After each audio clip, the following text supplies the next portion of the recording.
You may have noticed lately that everyone and his grandmama pirate has been producing a meteorite dialed watch. And of course, I'm talking about the microbrand scene and how meteorite seems to be the rage. And it's kind of amazing how everybody's finding meteorite all of a sudden.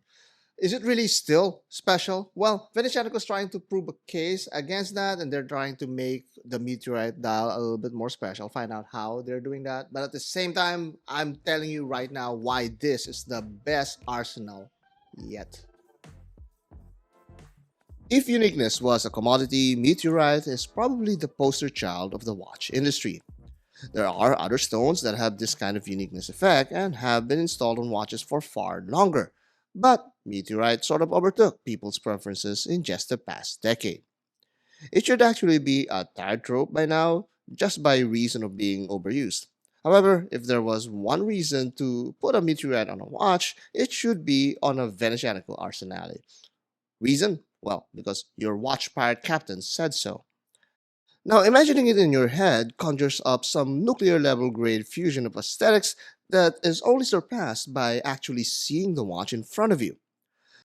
Toss it on your wrist, and you'll be treated to an amazingly great fitting sports watch with a dial that gets Grandmama Pirate's toe flip of approval. Yeah, that toe that has less gout. As a sports watch, the Arsenal was already garnering high praise, but with this new dial, it also surprisingly delivers a lot more.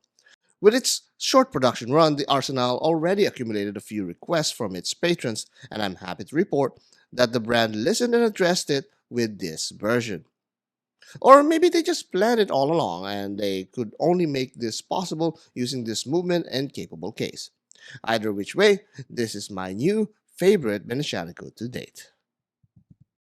It's an elegant exterior that takes advantage of light play beautifully, while the dial treats onlookers with an exquisite showcase of texture and visual pattern.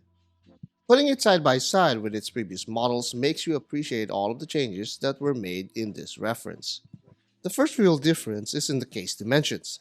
This one is significantly thicker than the previous version. The good thing about it is that it's hard to notice this difference without having this kind of direct comparison, which is kind of rare. That extra metal is not due to the lack of exercise, but rather because of the addition of a seconds hand, which was a common request from fans of the Arsenal. So now the fans get to see what they wished for and have these two to choose from or both to own. The next thing to notice is the addition of loom on its hardware. The previous model has these skeletonized hands and bare metal indexes, which is a common complaint by many people for a sports watch. Now, in this new model, the hands are loomed and the indexes are wider and luminous as well. It's a good way to update the look of the dial without deviating too much from the original visual identity. And as a result, we now have a watch collection with a diverse range of choices, something that we kinda expected from the first moment that we saw the Arsenal. Here's what other watch guys are saying about the Arsenal. Jason the Watch Guy says that it's also his favorite watch for 2025 so far. Top tier ticker is glad to also see that running seconds hand. Watch Sniper remarks that they should also make a 36mm like right now. And Rage Against Time already ordered one and hopes that the AR coating will do justice to this watch. Under the macro lens, the true beauty of the whole case and dial brings the overall package together. Yes, it's a little thicker, but on its own, it still feels as thin and as compact as a sports watch could be.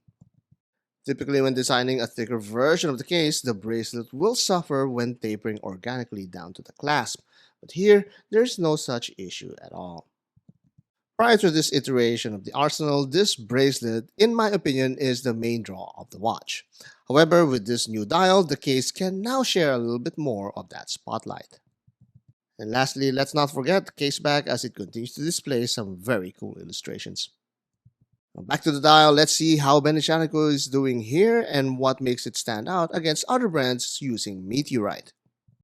There was a time when meteorite dials are rare to come by as it requires not just sourcing this material altogether but also having the right tools to carve them out. On top of that, to achieve the desirable patterns of this metal, you'll need an artistic approach to choose the right angle to slice. All of this makes Meteorite anything very desirable and valuable.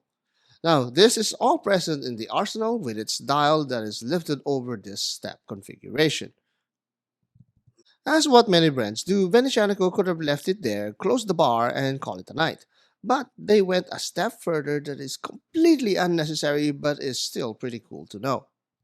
Venezianico actually went out its way to certify one of these dials, and yes, it is a genuine slice of space pebble strapped onto your wrist.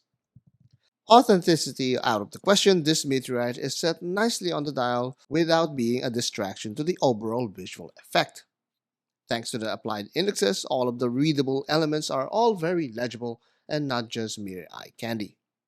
The meteorite itself is a bit darker compared to the steel case, so it's not as monochromatic as I imagined it to be when I first saw the press photos. Even in the dark, your arsenal is now much more readable as all of the indexes are loomed adequately. They just don't last very long though. Priced at almost 900 euros, this sports watch is positioned above your average microbrand and yet it lacks some of the conveniences that we are seeing more commonly, like quick release spring bars and micro extensions. Whatever it lacked in the practical department, though, it more than makes up for in the visual spectacle. No matter what ground elevation you're wearing this arsenal on, you are assured that you're getting a genuine meteorite, a part of the sky that got sliced and now adorns your sparkly timepiece. Yes, it would have been nice to have a certificate of authenticity for every dial produced for this watch. But then again, I don't want to pay multiple thousands for one just because it has that third party certificate. And I'm happy that they didn't because I could have missed out on the best Venezianico to date.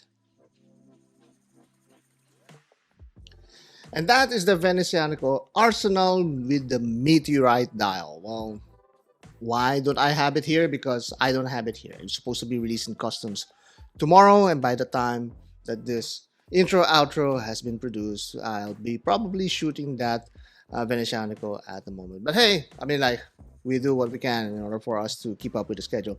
But at the same time, if just judging by the promotional images, it is really something special. It really matches that interesting sporty case.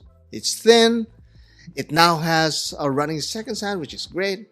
At the same time, that meteorite dial, which is also certified, which you don't kind of get, like, from other brands. They just throw in a meteorite dial there and call it a day.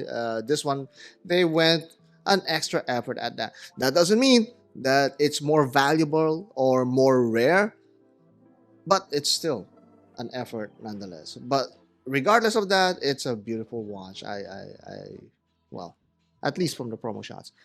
But by the time I'm able to shoot this outro, I would have reviewed that again. So I'm not gonna do anything as a conclusion here because I don't have the watch as of yet. But comment down below, let me know what you guys think about the clips before this outro. And is this meteorite dial really something special?